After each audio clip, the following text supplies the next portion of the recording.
What I'll be talking to you today is going to be about what we owe to future generations when it comes to climate change mitigation.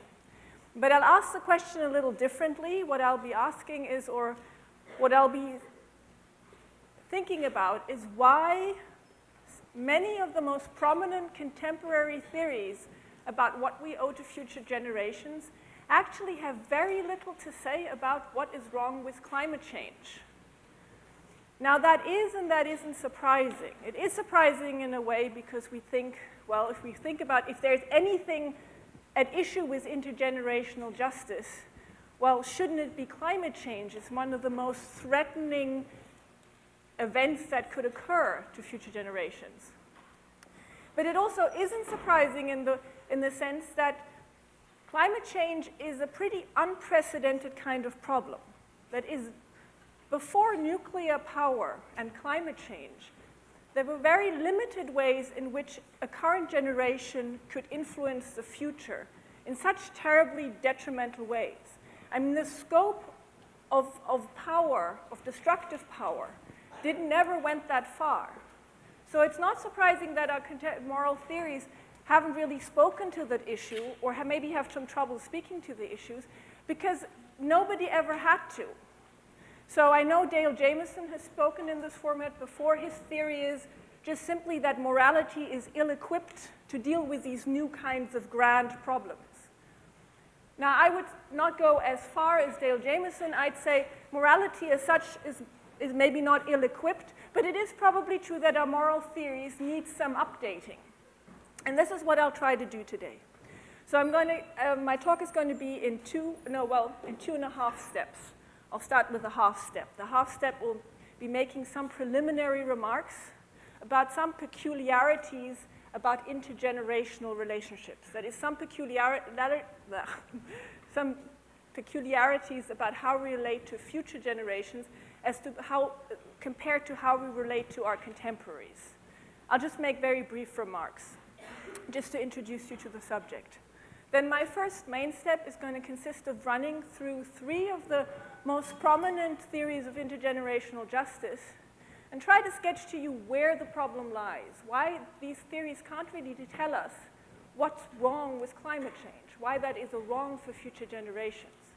And then in my second step, I will try to outline a theory or outline a few steps theories would have to take in order to say something meaningful about climate change. What makes it wrong, and what kind of climate change is wrong?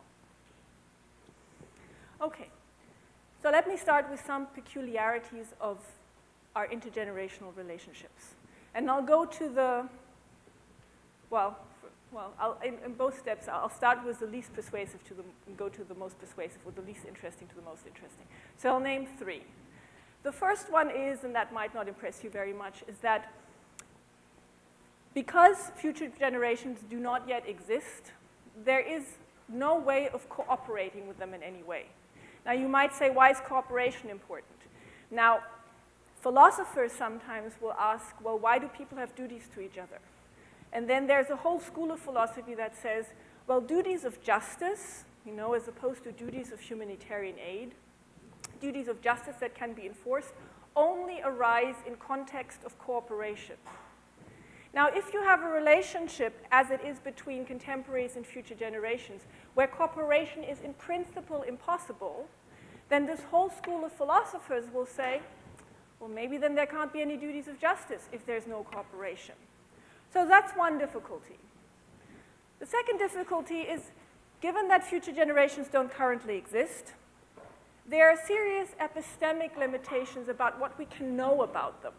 That is, we know very little and we have to guess about their wants and preferences. Some people have said, oh, there's nothing wrong with climate change because what do we know? Maybe future generations will love walking on astroturf, looking at artificial trees and listening to electronic birds chirp. Maybe they'll love that. So maybe they'll not worry about climate change. Other people aren't so swayed by that. They say, oh, yes, of course, maybe that's true. But there are certain things, of course, we'll know about future generations. That is, if the human species doesn't radically genetically alter itself, or evolve suddenly, there'll be some basic human needs that future generations will have, and we know this now. And if climate change continues and leads to extreme weather events that will make it impossible for future generations to meet their needs, well, don't we then know that something's wrong? So yes, so some people don't take these epistemic considerations that seriously, but at the same time, if you, for instance, said, well, because we worry about future generations, what we have to leave them on this planet is at least enough for them to be able to fulfill their needs when their time comes. Well, that becomes a difficult standard given that we don't know how many there will be.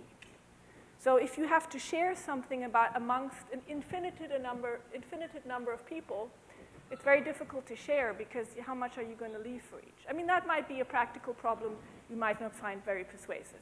So I'm only trying to flag that there are certain epistemic limitations that apply to our intergenerational relationships that wouldn't apply to our contemporaries, who we can simply ask what are their preferences. We know their number. We know many more things about those people who live with us right now than we do about future generations. The third and most interesting problem, some of you might have heard of, is prominently known as the non-identity problem. And this problem is interesting because this has not directly to do with the non-existence of future generations. It has something to do with the contingency of the existence of future generations. So I'll give you an example from medical ethics, and then I'll transfer it to the climate change case. So suppose you have a woman, this is a classical example, I'm not inventing this, a woman who wants to become pregnant. She goes to the doctor says, I have to tell you, you have a rubella infection. If you get pregnant right now, your child has a huge likelihood of having a disability. However, if you wait 3 months to conceive, then you're going to be disease-free, and the likelihood of your child having this disability is very low. And now the question is, or you might think the question is, would the woman harm her child if she decided to conceive now? And you might think the answer is, well, sure, she'll harm her child because the child will be worse off than in 3 months. However, given two different sperm and egg cells meeting, the child she would have now with the disability would be a very different child, different egg, different sperm, than the child she would be conceiving in 3 months.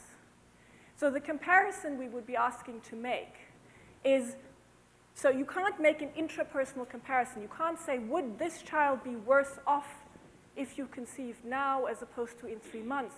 Because it wouldn't be this child we're talking about. We'd be talking about conceiving either this child or his or her sibling, right? That's the non-identity problem, meaning that certain of our actions now, that the identities of future generations are contingent on certain of our actions now. Now, in the climate change case, this means whether we decide to adopt a depletive energy policy or is it a conservationist or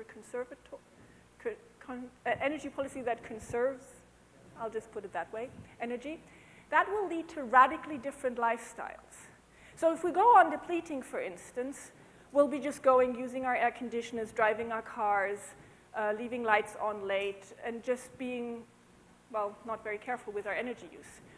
If we chose the conservation policy, we'd be turning off our lights earlier, we'd be using much more public transportation, we'd be turning off air conditioners. Presumably those different lifestyles would lead to different people meeting and different times at which new people would be conceived. So down the line, depending on which policy we pursue, a different group of people would be born in both scenarios.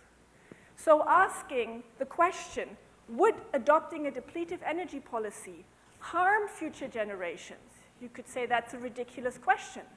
Because if harm means making someone comparably worse off than they would otherwise be, then our question can't be answered, because the answer to not having these people, I mean, the alternative for people who were born under the depletive policy would be not to be born at all. The alternative is not to be born in this other world, because in the other world where we conserve energy, a different group of people would be born. So some people have concluded, well, it's impossible, nothing we can do given that the identities of future generations is contingent on many of our actions. Many of these actions, we can't say that this harms future generations because, again, depending on what we do, different people will be born.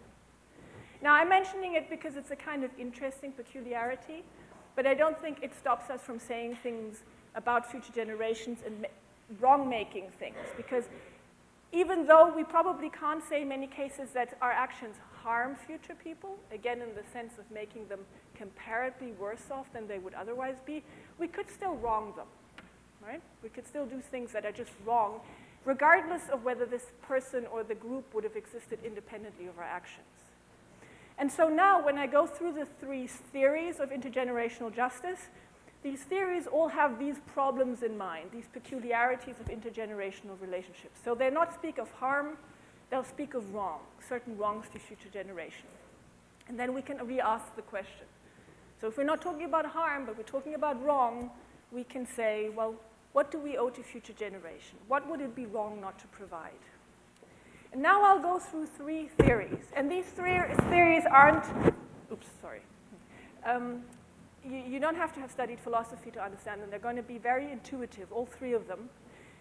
I would say they're so intuitive that if you had never thought about intergenerational obligations, that if somebody said, what do we owe to future generations, I think you'd spontaneously come up with one of these three. So the first one is, it's called indirect reciprocity.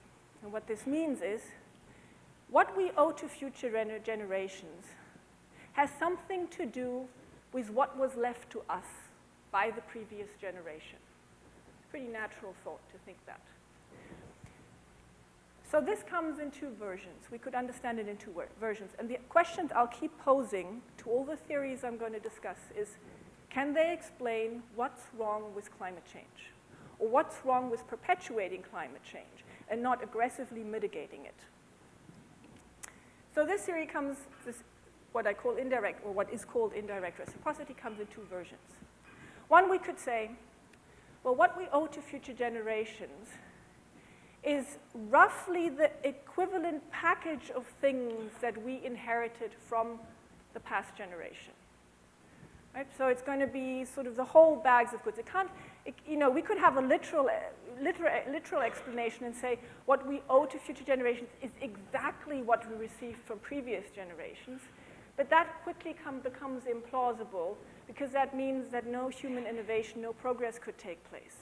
So assuming we want to leave place for that, we'll do a looser one. We'll say, well, when we entered this earth, we got this package of goods, and as long as we leave roughly equivalent to future generations, we're good. We're doing what we should do. Now on this account, can this account for what is wrong with climate change? And I would say not really, because of course for all the pollution and the depletion that we have to show for in the context of climate change, we also have goods, growth in GDP, growth of industries, scientific medical innovations. So arguably a person could very simply say, yeah, the package looks different, and there's more pollution in the package we're leaving, but there's also more other things that we didn't have, who inherited less pollution. So I think if you have this package interpretation of we leave what was left to us, then you don't have a very strong case to make that there's something wrong with climate change, unless you say, well, it's all bad, and they have nothing good to show for it. So you might say the package approach isn't a great approach, but we could disaggregate the package. We could say, no, that's wrong anyway. The package is much too imprecise, whatever. You can put anything into that package and say it's just as good. Suppose you disaggregate it and say what we owe to future generations is as much of each good as was left for us. So you take the package apart and say what was left to us is, for instance, let's take the good, the absorptive capacity of the atmosphere, right? Let's take that good. And we'll say what we have to leave to future generations is as much of this absorptive capacity as was left to us. And now this seems very promising, right? Because then you can say, well, there's obviously something seriously wrong because there's much less left of this absorptive capacity at the end of our lives than it was when we inherited it. However, the problem is this whole idea of we leave to others what was left to us is based on some notion of cooperation. So it doesn't just matter what de facto, the absolute number of what was left to us, but what matters is how did the previous generation get to where it was when it left us what it left us. Now this sounds complicated, so I'll explain. This means there are two ways. Suppose so and so much of the absorptive capacity had been used by the time the previous generation left the Earth. There are two ways for that generation to have gotten to that point. One is they conserved this resource for us because they were aware that they had to leave as much and as plenty as was left to them. Or, and this is what actually happened, they started out with a much higher amount, with much more of the resource left, and they depleted it. So what they ended up leaving us is a result, a systematic depletion, as a result of systematic non-compliance with their own duty. The problem then is it leaves us free to fail to comply as well, right? What we were left was a depleted atmosphere, a depleted resource. So we can deplete maybe just as much. Well, the question is, now you might say that already gives us a ceiling because just depleting as much as previous generations is still depleting less than we're depleting right now. So to that extent, we could say, maybe we can make use of this theory somehow to account for what's wrong with climate change, or at least what's wrong with this tremendous amount and increase of CO2 emissions that we're doing right now. Just that there is one more problem with this account, and I think that is sort of the main problem basically, namely that, and this has to do with the kind of problem that climate change is. The theory only works for immediately, and now I'll say the word wrong, maybe it's adjacent, is that a right word? Adjacent generations, right? So we owe to the exactly next generation, overlapping or non-overlapping, doesn't matter, what was left to us from the neighboring, from the exactly previous generation, right? But climate change, but it's very possible that the emissions we contribute to now actually won't have an effect for 1 or 2 generations. It has to do with that long time lag, where the detrimental effects don't immediately take effect, but it can take a few generations. Well, if that were the case, then imagine our emissions right now just lead to immense economic prosperity of the next generation and no harmful effects because it takes so long. Then virtually, we can just go on emitting like crazy because the theory says nothing about what we owe to 2 generations down the line. And that's the real problem with this indirect reciprocity, that climate change is a kind of problem that it can't cope with because it will only spell out our obligations to the immediately next generation. So, given this, let's sort of bracket this theory. I'll come back to the lessons learned from the theory when I develop my own. But so this is why I think that this idea that we leave to future generations what we received ourselves is not a great account for telling us what is wrong with climate change. Because again, it would permit continuing to emit and couldn't put a stop on it if there was a time lag, and there is often a time lag. So the second theory I want to review with you is also an intuitive theory, just for the simple reason that it's been around so long. And it starts from the thought of common ownership of the earth. This is a biblical thought. This is sort of I think probably the oldest way to think of future generations, namely to say the earth was given to all of us in common, therefore we have an obligation to share with everyone, whoever was and whoever will be, the resources that were given to us. So Thomas Paine is famously developed this account, the common ownership account, and said, this means that anytime anybody takes something from the common stock, they need to pay back the community. So he wants to encourage this, right? He thinks you need to take things, individuals have to take more than their fair share out of the common stock in order to cultivate it and make it worth more, to plow the fields, to make them yield a harvest. But whenever you do that, you have to realize you're taking land that is supposed to be shared by everyone who ever lives, and so you have to give something back. You have to pay back what he called a land rent. This has been picked up by contemporary left libertarians, this thought. And initially sounds super promising, because to the extent that you could say that climate change undermines our ability to fairly share the Earth's resources with everyone who ever comes, there is something wrong with climate change. However, again, this theory wasn't built for the kind of problem that climate change poses. And so there are three issues with it. So the first is that the idea is that people do take away from the common stock and cultivate it. And they pay a land rent to everyone else from whom they took. Now, obviously, that kind of only works in one generation because you can't pay the land rent to future generations. But this aside, the rent you'll be paying is very low. So what you owe to everyone for taking things out of the natural reservoir, let's say, is tiny. So if we thought of climate change and said, well, you have to compensate for the resources you use, the compensation would be very little. Very little would be owed to people. So it would hardly compensate for anything. And it's connected to a second problem, namely that this approach can't really deal with non-replenishable and non-substitutable resources. So it works great if you can say, I'll take your land, but I'll give you money, and you can buy other things that are equivalent for this land.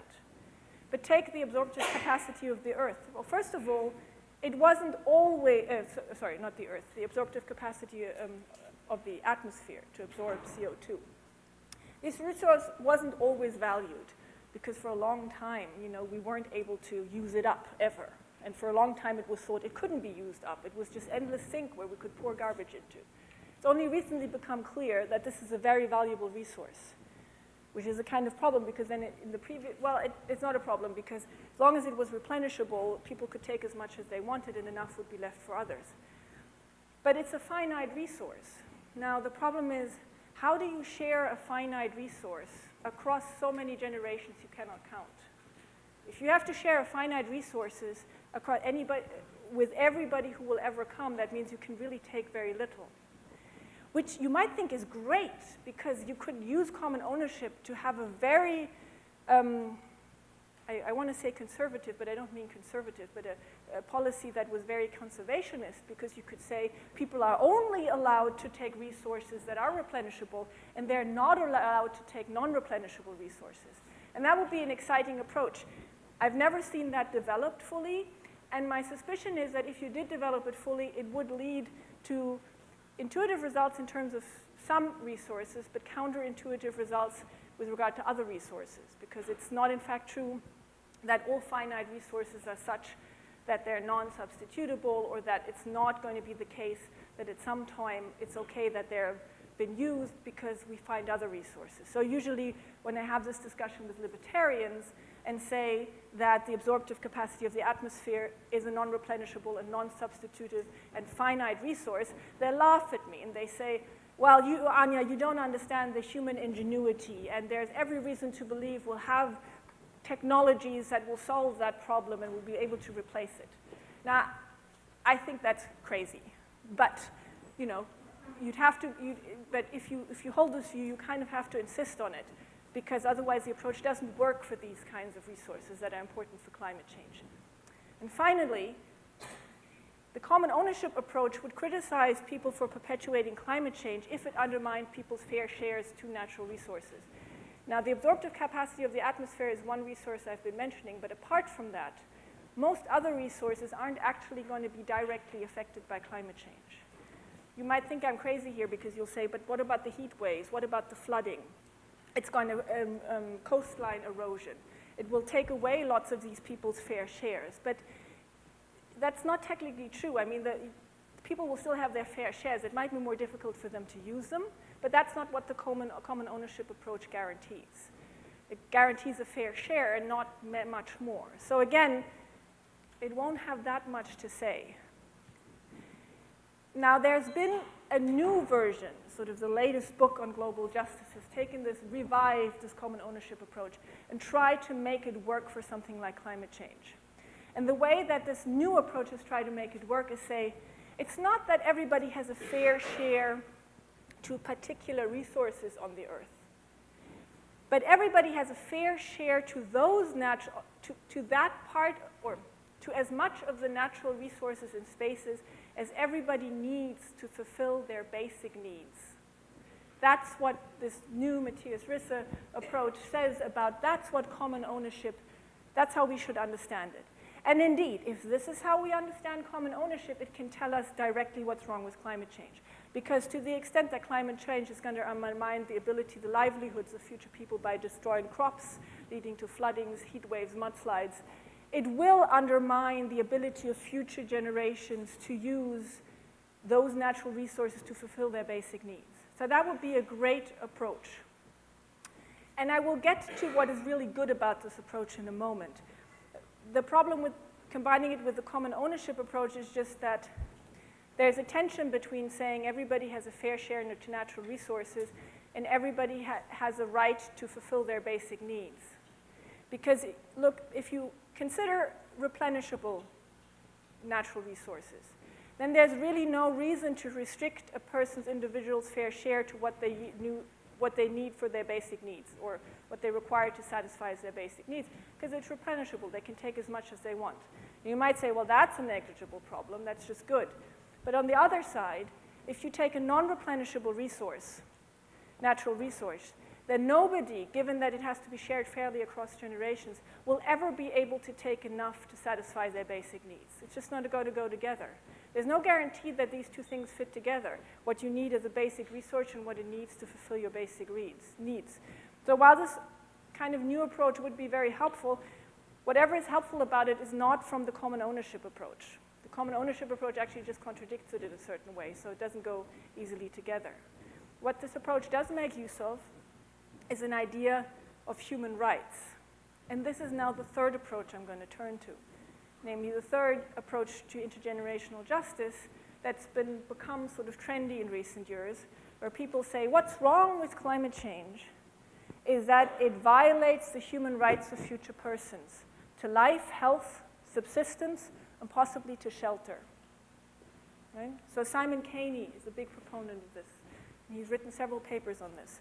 Why climate change violates future generations' human rights, and we should therefore stop perpetuating it. Now, where I agree with Caney, of course, is that we should stop perpetuating climate change. What is more problematic is to show that perpetuating climate change is indeed a human rights violation. And this, again, has something to do with the peculiarity of our intergenerational relationships. I'll give you an example. So take Hurricane Katrina. And assume for a moment, I know this is very contested, but we philosophers always assume things to keep our examples clean and sterile. So we'll assume that Hurricane Katrina was 100% due to climate change. Okay, so this will never be able to be proven. You know how difficult it is. But let's just assume that Hurricane Katrina was 100% due to climate change. And we know that it cost close to 2,000 lives. Right? So that would seem that Simon Caney would have to cost a lot of people's health and livelihoods and subsistence, many more than just 2,000. But just take the human right to life. Simon Caney would be committed to saying that in the case of Hurricane Katrina, previous generations were responsible for the human rights violations of the human right to life of these almost 2,000 people who died in Hurricane Katrina.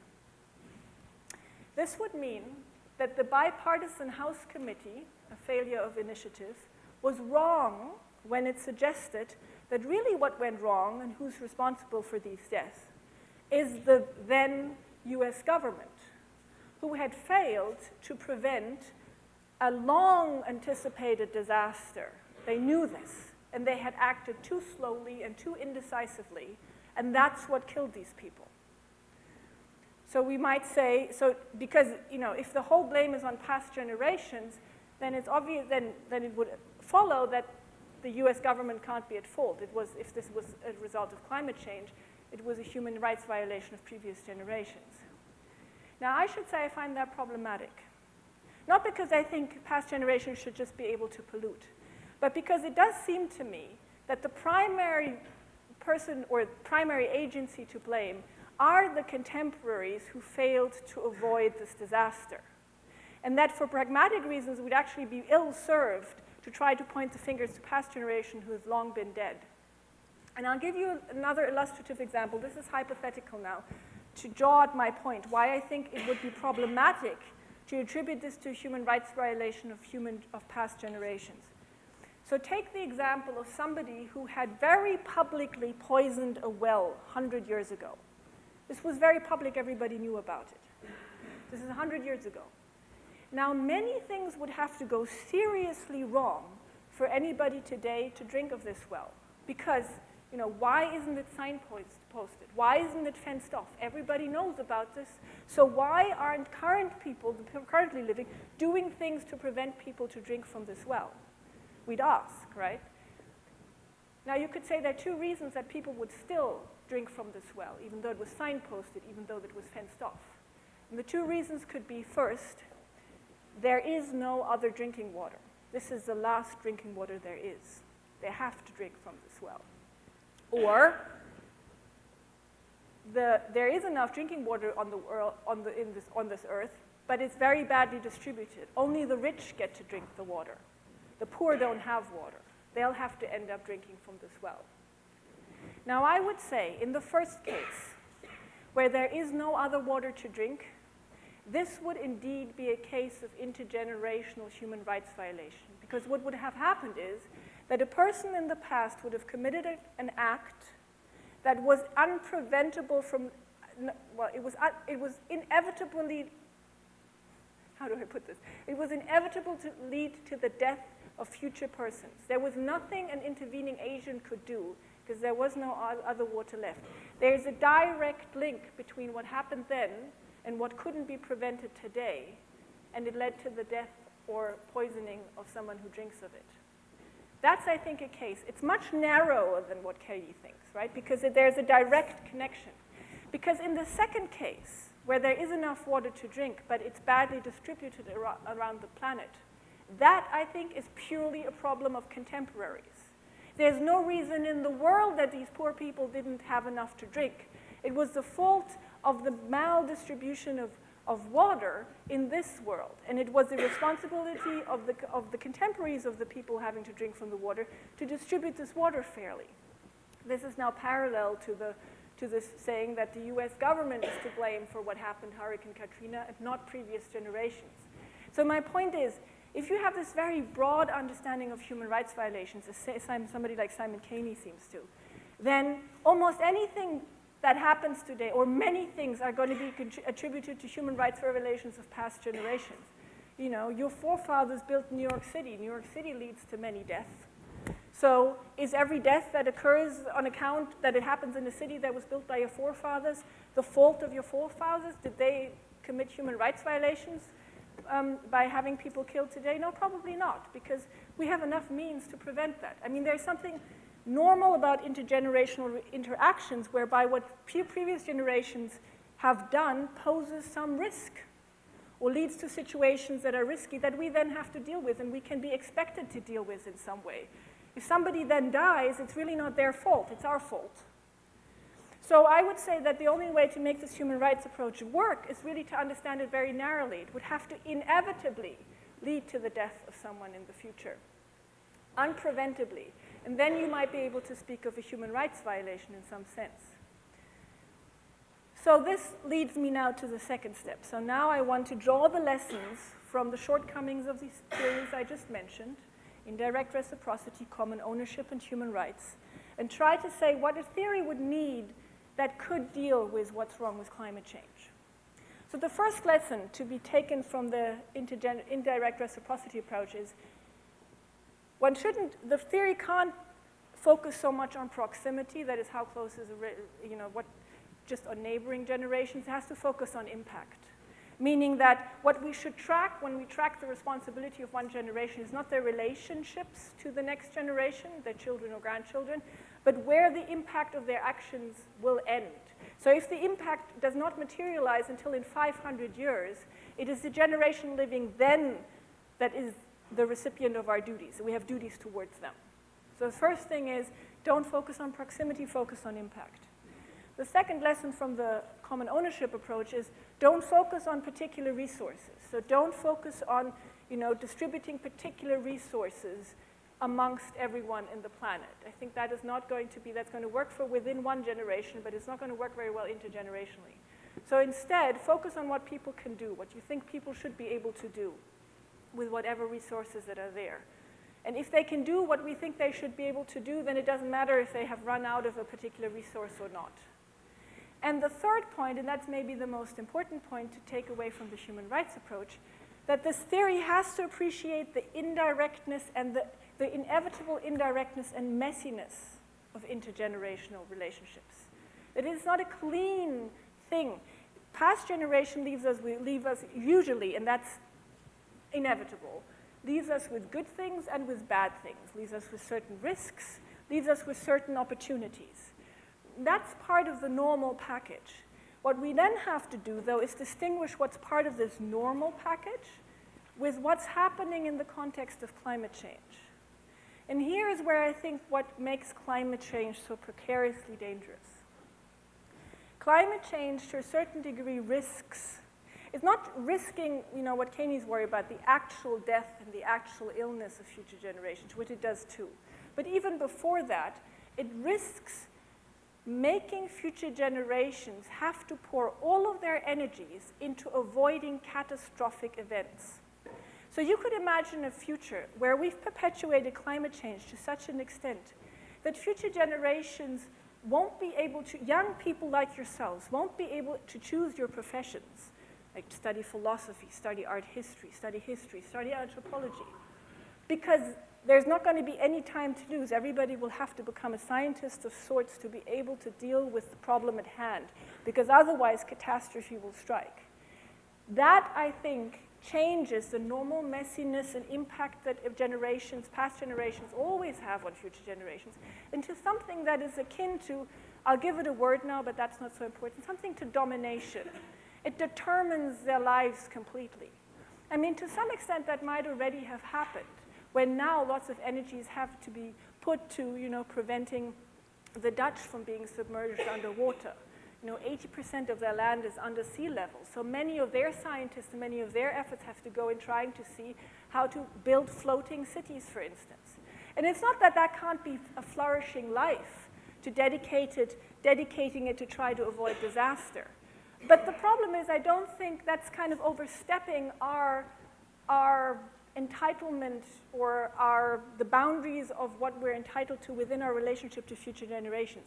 Yes, we may impact them in certain ways, but we may not determine their lives to such a great extent that we make them do things, put all their energies in one direction.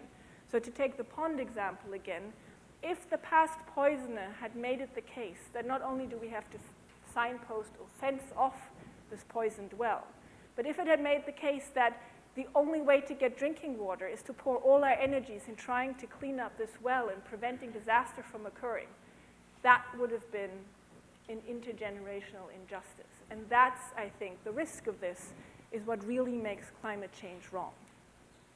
Okay, so this is kind of a sketch of my own view. I hope I've said enough so that you can object to it and find it unreasonable or whatever you'd like to say. But this is what I have to offer. So now I'm looking forward to your questions and hope I can answer them. Thank you.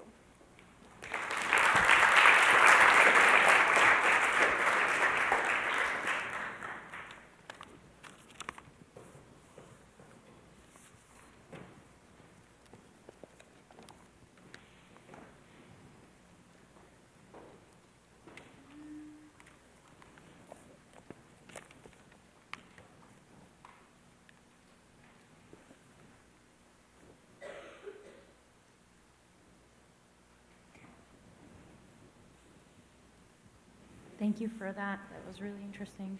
Could you because maybe folks in the room haven't had an introduction to this, could you give us some examples of philosophers that we might recognize from each of these approaches? Okay, so yes. So that I have to think a little bit. So indirect reciprocity is something that is, John Rawls, for instance, you might recognize. John Rawls has a version of it, kind of version. Joseph Heath has developed versions of the indirect reciprocity scheme.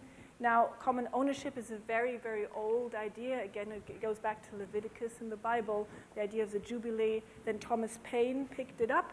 And today, left libertarians like Hillel Steiner will have developed it, Peter Valentine. And the latest version of this, where I said it doesn't quite work, is Matthias Risse, who wrote a book on global justice, who tries to develop this also for climate change and future generations. And the very last approach to human rights, I think many people now endorse it, but I think Simon Caney is probably the most known, and he started the whole conversation. So Simon Caney, Henry Shue, although I'm not sure that he explicitly writes about human rights, I know he endorses it. Those I would say. And please feel free to ask me very basic questions about future generations, and I'm happy, even if it doesn't have anything to do with the talk, to speak with you a bit, just generally about questions you might have about future generations.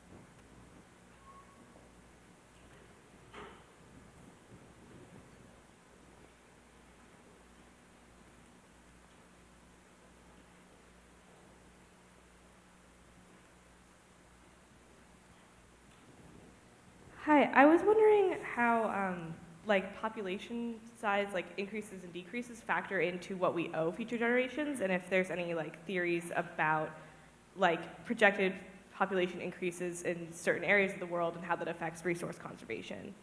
Mm-hmm. It's a very good question. So there are lots of people actually working on, thinking about whether climate change forces us to advocate policy of population decline, so antinatalist policies. So Philip Cafaro has written on this. One worry I have about these debates is that usually the argument is going to be, okay, where are fertility rates high? Well, not in the developed world, but in sub-Saharan Africa, so we should put our energies there trying to reduce fertility.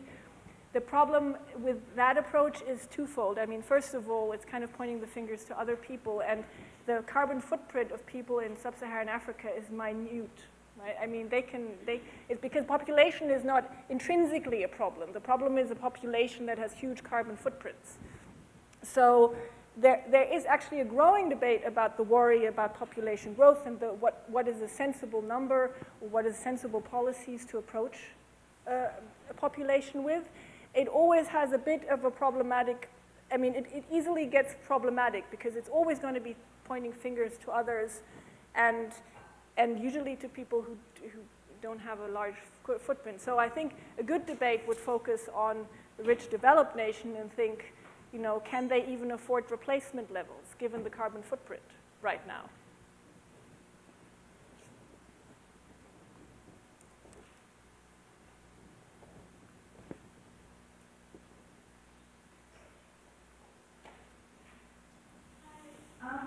I was wondering if you could apply the theory of future generations, not on people, but on systems such as capitalism, and do you have any ideas of or thoughts on if those systems would also change to help people combat climate change the same way, instead of just people changing actions, could the systems themselves change? Yes, so actually I thought about this a lot because there is a whole literature on suggesting that capitalism itself is a depletive system, and that we would do much better changing, and that actually the whole source of it, the evil, isn't individual agents like governments doing things, but it's a perverseness of the whole capitalistic system. Now that is a grand critique, and people worry about what the implications of such a critique is, but I think it's a very well-grounded critique, and yes, so if you think, so for instance, when Dale Jameson spoke to you, I don't know if he spoke about Jack and Jill and bicycles being stolen. He has in many ways a very individualistic account of it, and he says it's a huge collective action problem. But of course, there's also a structural component to this. It's not just Jack stealing Jill's bikes, and you can't account to it if it's generationally, but it's systematically that some people are in better situations to do it, and that even some people have worried about democracy, because people have said that democratic election cycles are such that they invite or encourage short-term policies. Because people want to be reelected. I was just having this conversation about the decrepit water infrastructure in the whole United States, and then somebody was saying to me, yeah, but if I were a politician, that's committing political suicide to do something about it, because it's a long-term infrastructure program that when I get reelected, nobody's going to have the results yet, so I'm not going to be reelected for it. So I'm not going to do this. So people worry about all these things, and I think these are very well-founded worries. Yeah.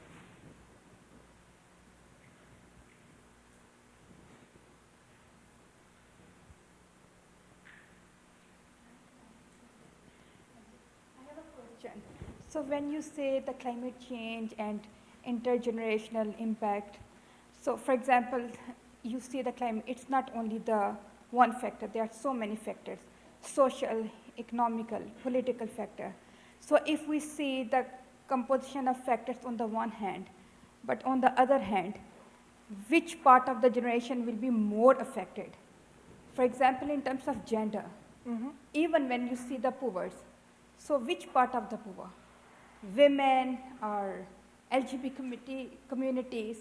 So it's also very important to see the marginalization, even within the generations. Of course, and I think that's going to be exacerbated intergenerationally. Because when we say future generations are going to be worse off, of course, that's not going to be true of them as a whole. They're going to be the very rich who are going to live in, I don't know, what was this movie? Do you know this, remember this movie where part of these very rich people had left the Earth on a spaceship? Elysium or something? Do you remember that? Or was that too old? But then, you know, the very rich left the Earth on the spaceship and lived in this perfect world, and only the poor were left on the world. And, you know, that sounds like sci-fi, but that's kind of what it is likely to be. The poor are going to be worse off. People who are already disadvantaged, women, are going to be worse off. And that's, of course, one has to take this into account when one disaggregates. I've been just talking about future generations as one big mass. But that's, you're right to point out, that's of course wrong. Yeah.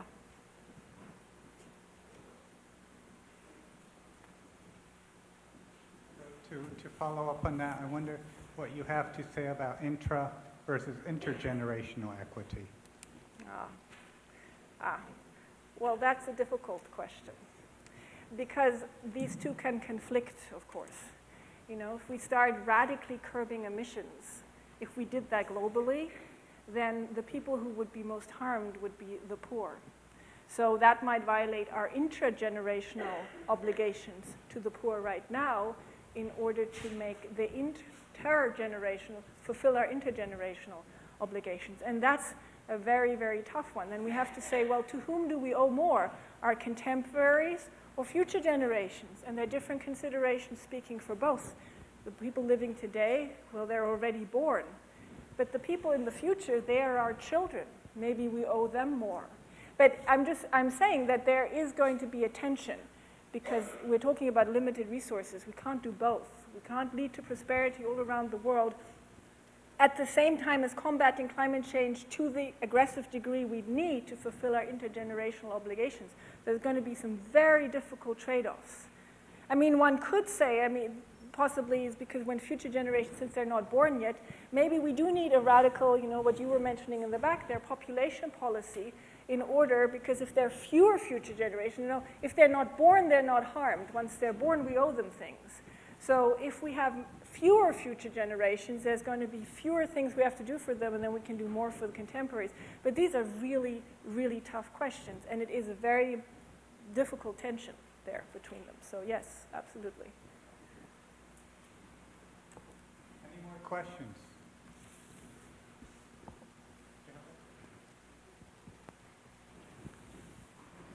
I wonder if you follow the global climate change negotiations or the Sustainable Development Goal process. That's an example in the definition of sustainable development where they discuss in the Brundtland definition future generations.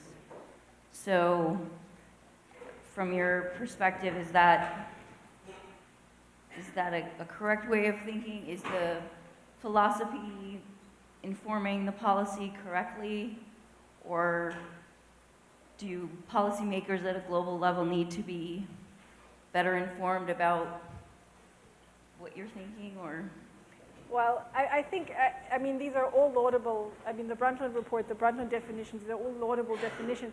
They're just sufficiently vague so that, you know, the philosopher's job is to try to make it more concrete, to show the problems between them. Because it seems that, you know, we can do both, or we have to do both. And it's, of course, true. We have to deal with intragenerational justice as well as future generations. It's just, and that's all right. So what the philosopher's job would be is to work out the tensions that exist and then try to find out in the detail, what does that mean? What has more weight? Because they're going to have to be trade-offs. It's not going to just be an easy thing. So what happens on the level of policy, if we do our jobs correctly, we're going to try to make good on some of these very these promising or hopeful statements that are, as they are, a little bit empty and a little bit vague. So then we have to give meat to that, to those bones, or however you finish that sentence. Yes? I don't know if there's any economists in the room here.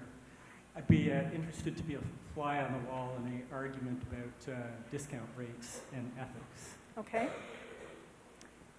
Oh, just in general about discount rates? Okay, good. Is there an ethical framing for choosing a discount rate? Well, so philosophers, so I'm going to this is going to be a cartoon version of philosophers, right? This is not true. But generally, philosophers are very skeptical of discount rates because, although I'm just going to talk as a collective, this is totally wrong, of course, because there are tons of philosophers who endorse different discount rates. But I'll just say where the skepticism would come from. While those of us who are a little bit skeptical understand why you'd apply a discount rate. So I'll give you, maybe I'll just open this up a little bit and then, so the reason to apply discount rate is, for instance, if you said that we're going to weigh the interests of future generations just as much as we weigh the interests of the currently living, then of course, because there are so many more future generations, we will be just drowned out. Our voices would be drowned out. And for that kind of worry, the discount rate, of course, is helpful. But now, the discount rate, of course, also makes things in the future, catastrophes that could happen in the future, it discounts them. So that suddenly they lose their importance. That's what I think philosophers worry about, without having, that I know of, a very constructive answer how to get around it. And of course, without being able to have the discussion about how high should the discount rate be. I think the lower it is, the more uncontroversial is it, because of the general worry of discounting things that are far in the future. But of course, so I'm not answering your question correctly. I know that there is a debate in, so some of us, Dale Jameson has dealt with this, so maybe he spoke about that when he was here, about how to deal with discount rates and how to maybe look at them. I don't remember exactly his argument, but how to put them in their place, and realize what they're good for and what they're not good for. But I don't know of a sustained debate about, for instance, how high it should be. I just know that generally philosophers will be skeptical and say we can't apply one because it will mean discounting the future. But again, without having a good answer with, well, what do we do with the problem that then, the future just outweighs us?